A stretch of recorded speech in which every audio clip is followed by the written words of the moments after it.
Hey guys, so for this part of the series, we'll be looking at how to implement a splash screen for both Android and iOS, as well as some other UI enhancements, whether that's with the app icon or some other flavors we could add to the app. If you've been following my previous parts in the series, you probably noticed the app logo as well as the splash screen. That was actually already done in the previous branches, disclaimer alert, but just for the sake of, this being a tutorial, decided to start from scratch. So as always, the branch is already pushed out for the part I'll be covering in this video. But as of part 4, the app icon and the splash screen won't be there.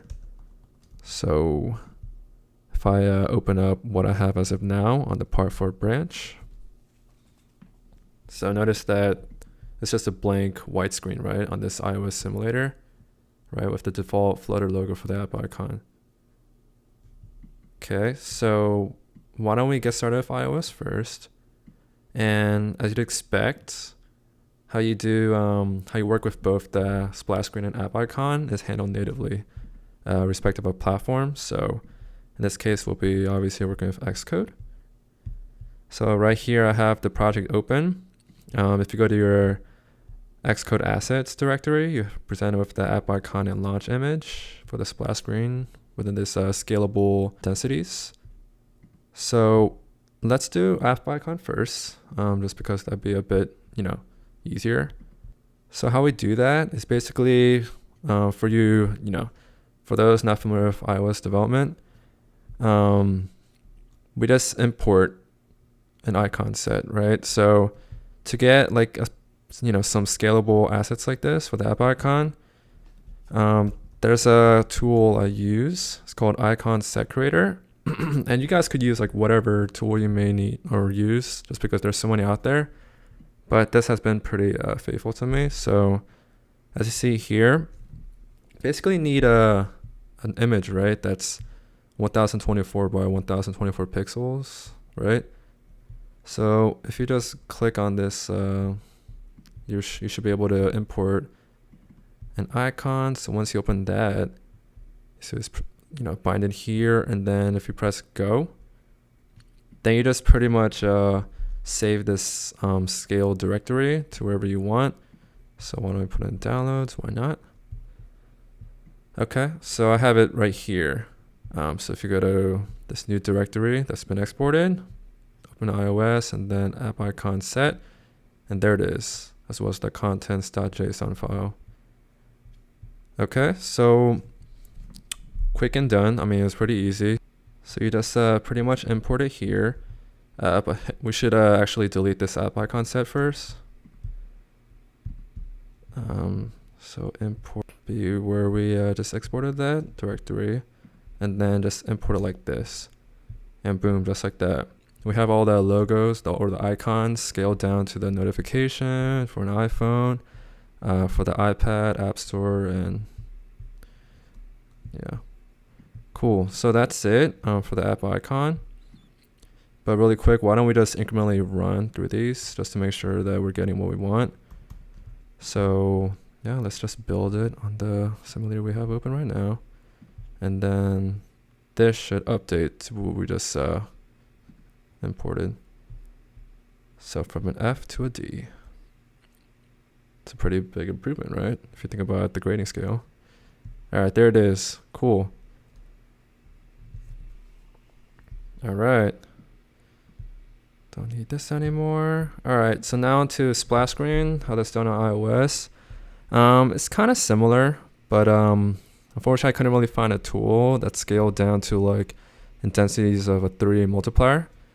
But if there is a tool out there, please do share in the comments. I would be more than happy to try it out, for future reference.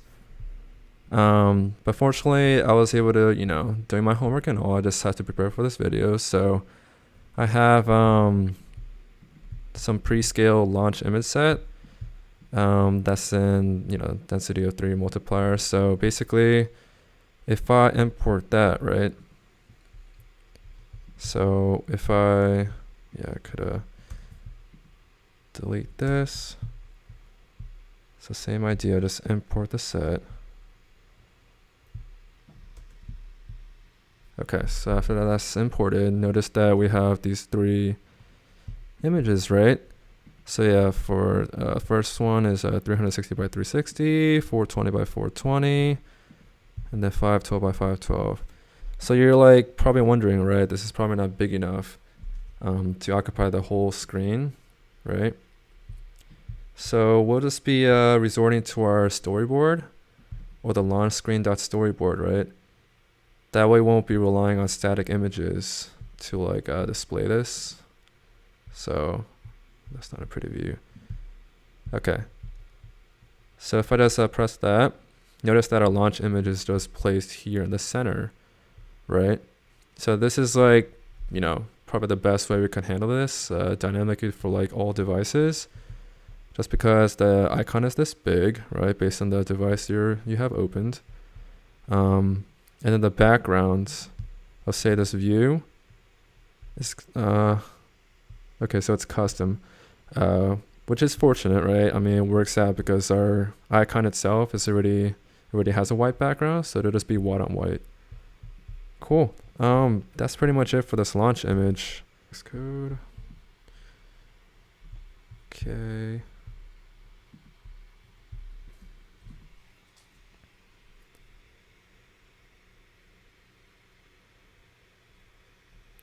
Yeah, so while that builds, I just want to mention that this will be ideal for both portrait and landscape orientations, just because this will be in the center, right?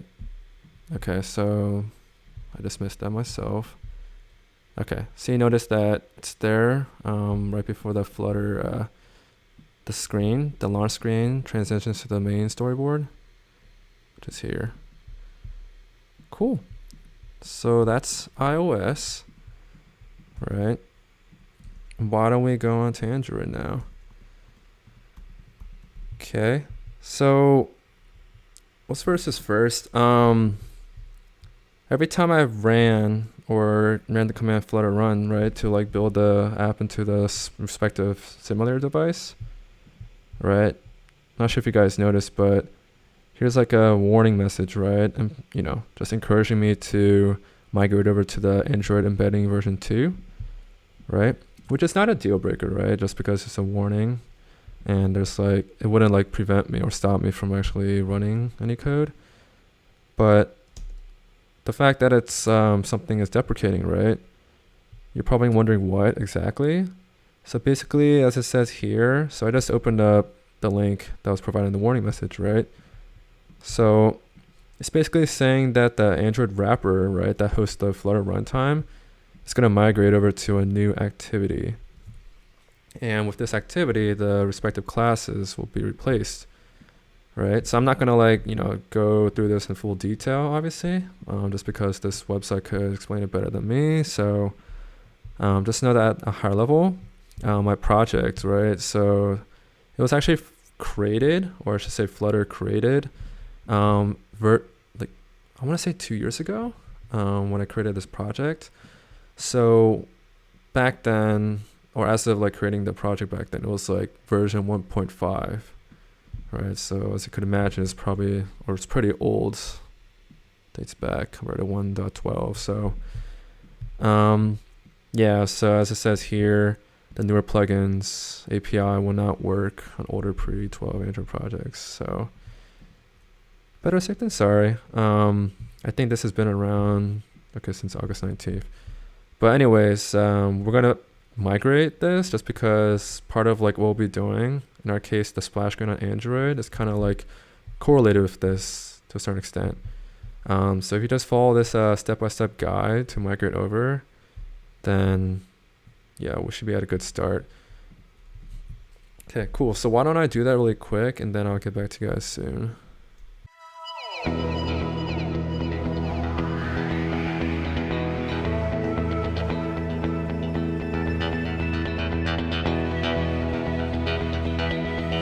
Okay, so I just followed along these snippets and steps just to fully migrate over to the new embedding. So at a higher level, just know that basically we have like this drawable array, which will be the splash screen that we'll be rendering within this file. That'll be the first frame, right? as it says here in the documentation that was provided from the migration docs, right? So it'll render until its first frame, which is not until it reaches the next frame, which will be the normal theme, right? So the drawable of what we set for the splash screen, and then the next frame will be this for now, right? Just a temporary background.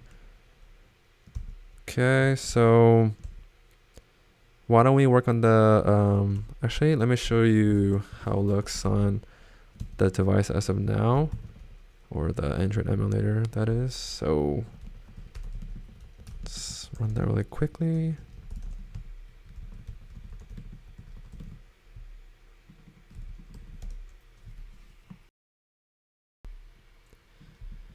Okay, so same approach, right? Like just started the Android emulator from scratch for the app icon as well as the splash screen. So we're back to the F. Okay, so we downgraded basically. Okay, so F for the app icon, and then notice that the splash screen, right?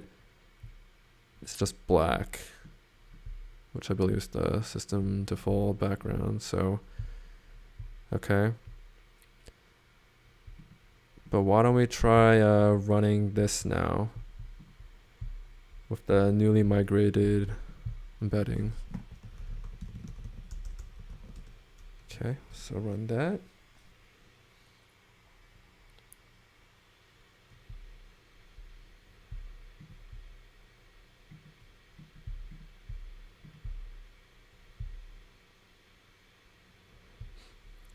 Okay, so same idea, right? It just ran. Okay, and then we don't see the error anymore, right? I know we're on Android Studio, not VS Code, but the fact that we ran this Flutter run, we don't see any of those, the warning message, right? So that's the first step. It may not be noticeable now in differences, right? But just moving forward, right? For the long run, I guess you could say, this will pay off. Okay, so just like we did for iOS, why don't we import some app icons, right? So here's the standard Flutter ones, right? Just like we had before. And then for the Android devs out there, this may be a familiar for you. Otherwise, how we usually import the app icons is from, right, so resource directory, and then new, and then image asset. Okay, so with that same icon, right, we had in that that we imported to iOS, the 1024 by 1024. We're gonna import the same one, right? Okay, I guess it was cached. Already had it saved here, but anyways, so here it is for all the densities. I want to make this a bit bigger.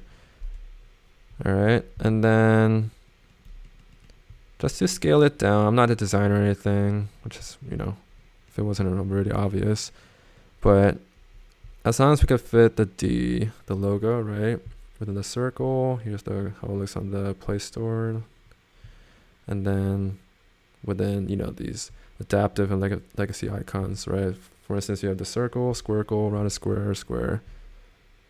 So not expecting this, you know, not expecting this to be perfect, right?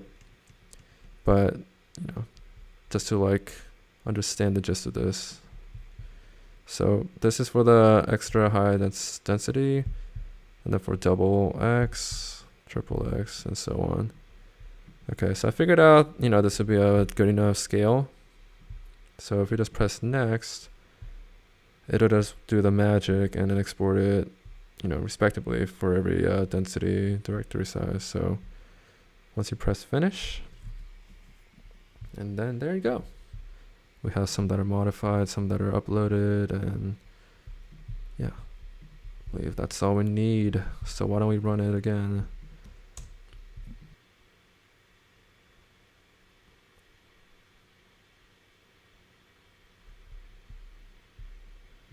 Okay, so there it is, the D. It's that easy. Okay, so now into the splash screen. All right, so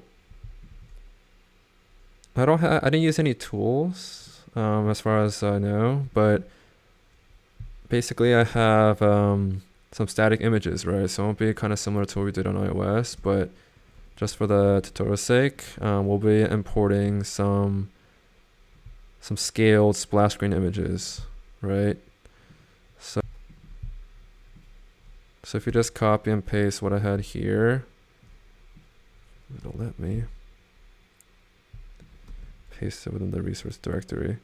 So these are reasonably scaled down to the respective density. So for the only high one is like 480 by 800, and then 240 by 320, 320, 480, and so on, right? So I figured with this pixel, what is this again? Yeah, Pixel 3 XL, figured to be matching against this one, double X, here's high density. So, and since we, uploaded it here, we just gotta update this file here, the launch background. So just uncomment this, and then update this launch image to point into our newly updated splash screen image. Okay, so instead of bitmap, it'll be drawable. Bam. It'll look like that as the preview shows. Okay, so the launch theme, as I pointed earlier, in the Android manifest file, the first frame until the next normal theme frame will be the splash screen, right? As it says here in the styles file. Okay, bear with me. It's a little janky right now. Okay. Yeah, so the launch theme, right? So with the window background attribute, it'll populate this file. Okay, so if we run that,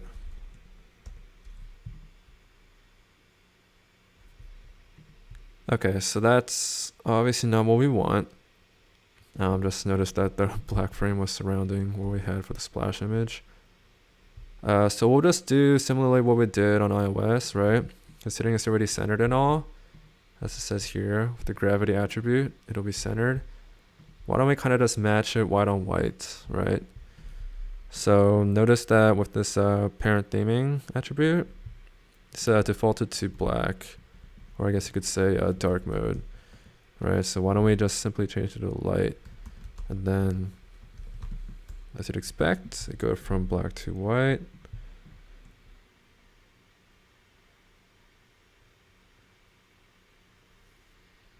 And there it is. So light on light theme, right? For the splash screen, and then the status bar at the top. In case you missed that, one more time. There it is. Just like that. Whatever means necessary to occupy our user, right? That way they're not seeing a blank white screen until the first or next frame loads with actual data.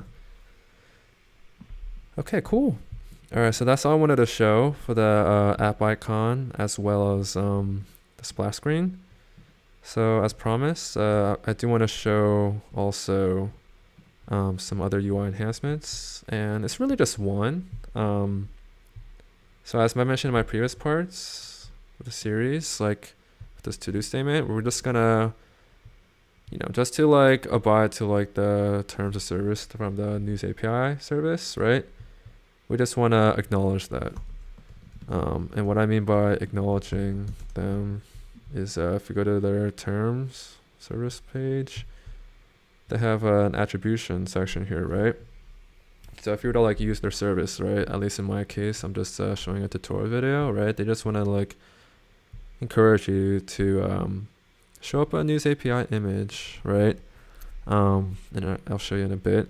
But basically also mentioned that's powered by news API, as well as a hyperlink, right? That'll take you to their website. If you don't remember, the website is just newsapi.org. Okay, so why don't we do just that? And all right, so you're probably wondering, where should we show it in the app, right? Considering that we're running out of space. Okay, so here's what we have as of now, right? So I was thinking like, why don't we put it at the bottom? Like, as in like it'll be sticky at the bottom, and then this list will be above it. That way there's like no interruption, or if it's covering the last headline item we have in this list, right? So I was thinking what we could do is first have an image to reference. It should already be here. If we go to the assets file, you will see that there's an image here, right? So as I mentioned in the terms, it says powered by News API, right? Just like that. And then we just want to make this clickable. That way, it's hyperlinked. It'll take you to like the website of their domain. So how we're gonna do that is if we go back up to the scaffolds, right, or the material theming, we could pass in what's called a bottom navigation bar, right, and then use a widget called gesture detector, and that's basically to help have some callbacks or listeners, right, to handle things like tapping or clicking and whatnot. So as you'd expect, it'll just be like on tap and then callback, right? And then for the child is where we pass in the image widget for that asset we just will be pointing to. Okay, so image.asset. Okay, so this will be the path to where the image is located.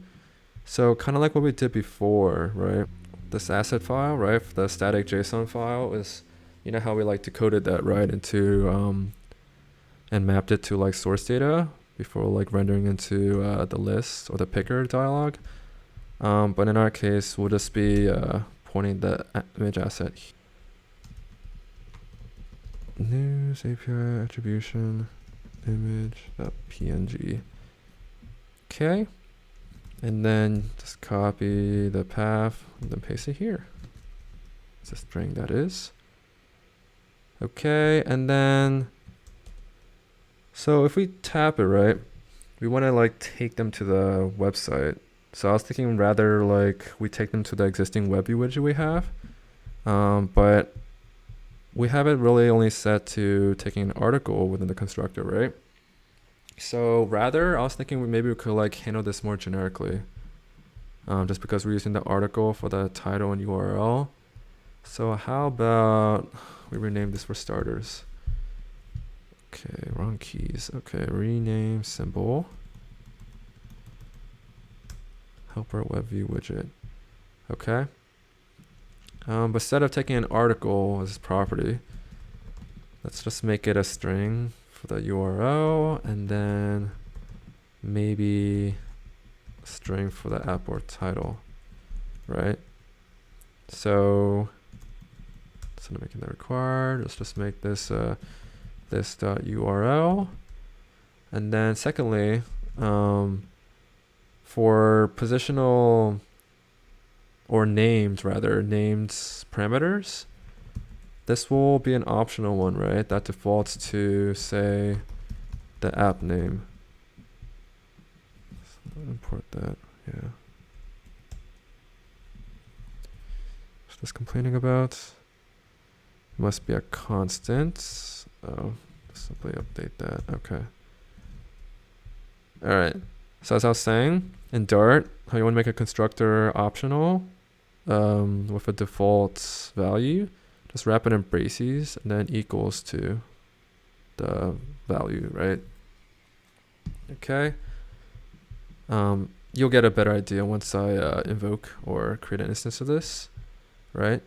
So remove these temporary usages of what we had for article before. It'll be app or title and then article.url, or sorry, just URL. In this case, remove this unused import, and that's it. All right, probably want to rename this file name as well.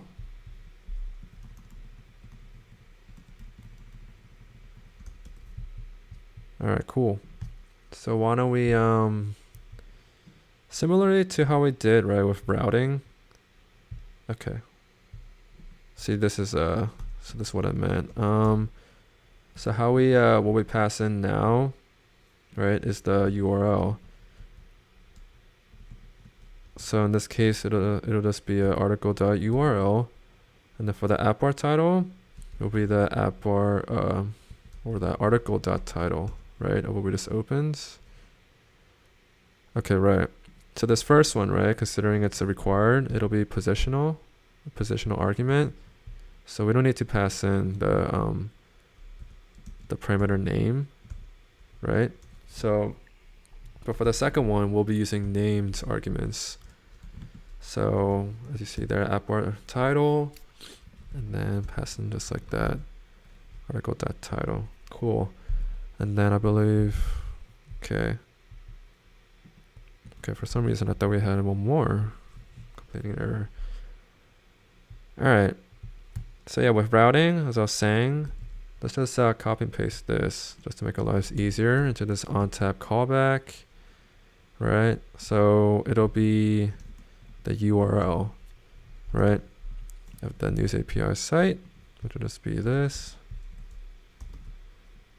Okay, and then app bar title, right? I was thinking maybe instead of defaulting to the app name of what we have, why don't we maybe let's call it something like as simple as news API. Okay.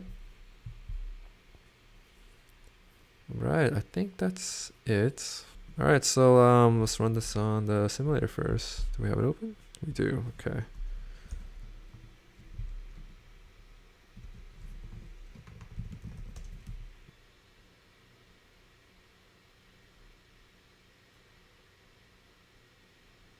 Okay, so that built. All right, here it is. So it's basically, oh yeah, I should probably mention that, yeah, the bottom navigation bar, this is just like a simple hack, right? Normally we would have the bottom nav tabs, but rather we're just using this temporarily with the gesture detector widget, which is basically a wrapper of what we'll be displaying. So in this case, just an image and then the on tab callback, right? For every time we tap it, it'll push us to the next route or screen stack, which in this case is the web view widget, right? So simple, dirty hack, but gets the job done. Notice that the last item on the list is not covered, just because we expect that to be over the bottom nav tabs. So there it is. All right. Okay, so if I tap that, boom, there it is. So news API for the app bar title, and then here's the news API site, how it looks in mobile, right? So JavaScript enabled. There it is. Cool. All right. And oh yeah, and then of course, how we updated our existing use for the article in the web view. So yeah, the title and then the web view URL. Okay, awesome. So that's iOS, and as always, this video wouldn't be complete if I didn't show you how it is on Android. All right, let's run it again.